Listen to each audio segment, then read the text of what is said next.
बिहार विधानसभा चुनाव, बिहार विधानसभा चुनाव, बिहार विधानसभा चुनाव।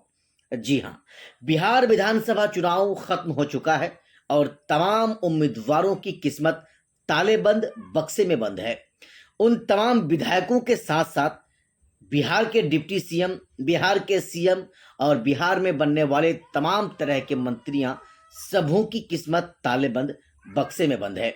साथियों, इस वीडियो में हम आपको बताएंगे 3 ऐसे उम्मीदवारों के बारे में, जिन तीनों उम्मीदवारों के बारे में ये सुनिश्चित हो चुका है। तमाम जो एग्जिट पोल है, तमाम एग्जिट पोल ये बता रहा है कि 3 सीटों पर ऑल इंडिया मजलिस इत्तेहादुल मुस्लिमीन पार्टी के उम्मीदवारों की जीत होने वाली है। हम आपको एक-एक करके बताएंगे कि कौन से विधानसभा से और कौन सा उम्मीदवार है जिनको तमाम एग्जिट पोल जीत की दहलीज पर पहुंचा रहा है। सबसे पहले बहादुरगंज विधानसभा।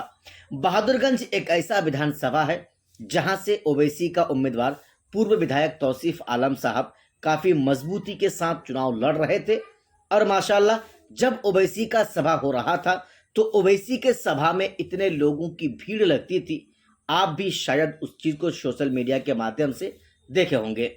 फिलहाल साथियों, जो चीज को मैं आपको बताने की कोशिश कर रहा हूं कि अगर वह भीड़ अगर वोट में कन्वर्ट तब्दील हो चुका है तो फिर पूर्व विधायक तौसीफ आलम साहब को चुनाव जीतने से कोई नहीं रोक सकता।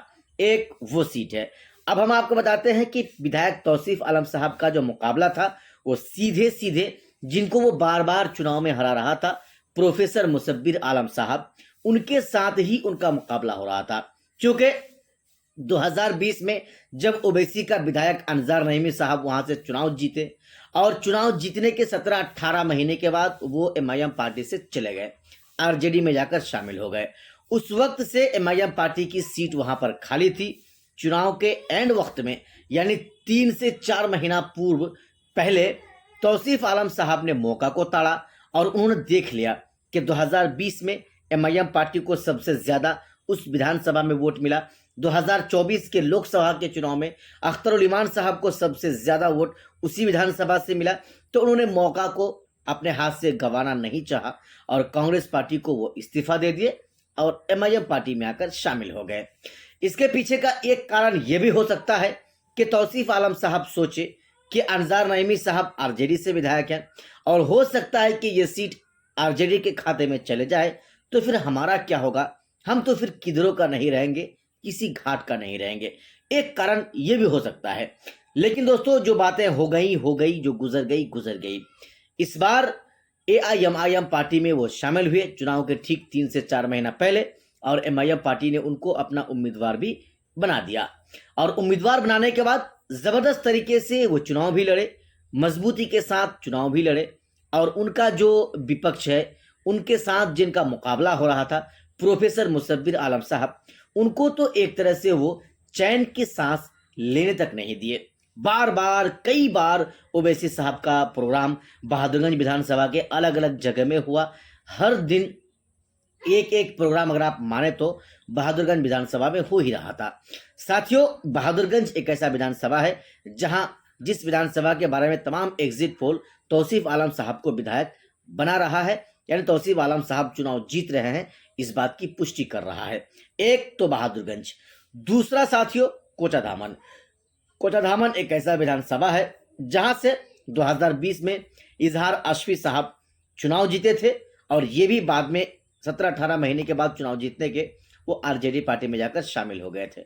उस वक्त से कोचाधामन सीट भी खाली थी। कोचाधामन सीट भी ऐसा लग रहा था कि यहां भी कोई अगर मर्द मुजाहिद आ जाए और चुनाव लड़े तो फिर से वो चुनाव जीत सकता है। 2020 में तो इजहार अशफी साहब विधायक बने। 2024 में जब लोकसभा का चुनाव हुआ तो अख्तरुल इमान साहब को इस विधानसभा में भी ठीक ठाक वोट मिला। यानी जो एमआईएम पार्टी के जो चाहने वाले थे, उनके अंदर जो क्रेज था वो बढ़ता हुआ दिखा उस विधानसभा में भी। बस उसके बाद से लोग चाह रहे थे कि वहां से कौन अच्छा उम्मीदवार हो। एंड वक्त में शाहिद आलम साहब जो पहले आरजेडी से चुनाव लड़ चुके हैं कोचाधामन विधानसभा से, वो एमआईएम पार्टी में शामिल हुए और उसके बाद 2 महीने के बाद सरवर आलम साहब भी एमआईएम पार्टी में शामिल हुए, यानी शाहिद साहब के बेटे हैं सरवर आलम साहब। सरवर आलम साहब जैसे ही एमआईएम पार्टी में शामिल हुए, बस उनको भी एमआईएम पार्टी वालों ने अपना उम्मीदवार बना दिया। उसके बारे में भी यही कहा जा रहा है कि इंशाअल्लाह वहां से सरवर आलम साहब चुनाव जीत जाएंगे। लेकिन उससे पहले सरवर आलम साहब का जो मुकाबला होने जा रहा है, एक बहुत ही बेहतर और बहुत ही काबिल नेता पूर्व विधायक मास्टर मुजाहिद आलम साहब के साथ हो रहा है। लेकिन साथियों, मास्टर मुजाहिद आलम साहब को भी आप कम नहीं आंक सकते हैं। इनके भी फैन फॉलोइंग बहुत ज़्यादा है, इनके भी चाहने वाले बहुत ज़्यादा हैं। और ये जहाँ तक सवाल यह है कि ये ज़मीनी स्तर का नेता है, कहीं भी आप देखें इसको पा जाएंगे। किसी के घर यहाँ कोई प्रोग्राम हो, आप उसको पा जाएंगे। किसी के यहाँ अगर कोई मुसीबत में है, तकलीफ में है, आप उसको वहां पा जाएंगे। कुल मिलाकर साथियों, ये गरीबों का नेता है और जमीनी स्तर का नेता है। जमीन में आप इसको हमेशा देखते रहेंगे। वहां पर इनका मुकाबला, यानी सरवर आलम का मुकाबला, जो एमआईएम पार्टी का उम्मीदवार है, उनका मुकाबला मास्टर मुजाहिद आलम साहब के साथ हो रहा है। यानी वहां पर कांटे का टक्कर देखने को मिल सकता है। साथियों, वहां पर जो चुनाव जीत और हार का जो अंतराल होगा, जो मार्जिन होगा, बहुत कम होगा, आप देखेंगे। लेकिन जब मार्जिन की बात आती है तो सरवर आलम साहब को तमाम एग्जिट पोल चुनाव जिताते हुए नजर आ रहे हैं। यानी तमाम एग्जिट पोल ये कह रहा है कि सरवर आलम साहब चुनाव वहां से जीत रहे हैं, एमआईएम पार्टी का विधायक वहां से बन रहा है। साथियों, अब इसके बाद हम आपको बताते हैं तीसरा जो विधानसभा है वो अमोर है। अख्तरुल ईमान साहब जहां से चुनाव लड़ रहे हैं और 2020 में वो वहां से विधायक बने थे। 5 साल का उनका कार्यकाल रहा। उनके कार्यकाल से लोग काफी खुश भी दिखे और उनको लोग काफी पसंद भी किए। और इस बार जब वहां पर चुनाव हुआ तो जितने सभाएं बहादुरगंज विधानसभा में पूर्व विधायक तौसीफ आलम साहब के लिए अख्तरुल ईमान असदुद्दीन ओवैसी साहब ने किया, उससे कहीं ज्यादा प्रोग्राम सभाएं जो है अमूर विधानसभा में किया है ओवैसी साहब ने। तो कुल मिलाकर वहां पर जो मुकाबला होने जा रहा है वो सबा जफर के साथ होने जा रहा है, जो कि जेडीयू के उम्मीदवार हैं। और महागठबंधन के उम्मीदवार वहां पर पूर्व विधायक अब्दुल जलील मस्तान साहब हैं, जो कि चुनावी रेस से काफी बाहर दिख रहे हैं। साथियों, अख्तरुल ईमान साहब के बारे में अगर हम आपको बताएं तो वहां से भी सीट क्लियर है। अख्तरुल ईमान साहब चुनाव वहां से जीत रहे हैं। ये तीनों विधानसभाएं थे जिनके बारे में मैं आपको एक एक करके बताया कि इन तीनों विधानसभाओं में से ये तीनों लोग विधायक इंशाल्लाह एमआईएम पार्टी का बन रहे हैं और एमआईएम पार्टी का विधायक बनकर बिहार विधानसभा पहुंच रहे हैं। बाकी साथियों, कुछ लोग एग्जिट पोल में दिखा रहे हैं कि एमआईएम पार्टी 6 से 10 सीटें जीत रही हैं, एमआईएम पार्टी 5 से 8 सीटें जीत रही हैं। ये सारा का सारा एग्जिट पोल बेकार होने वाला है, ये खत्म होने वाला है।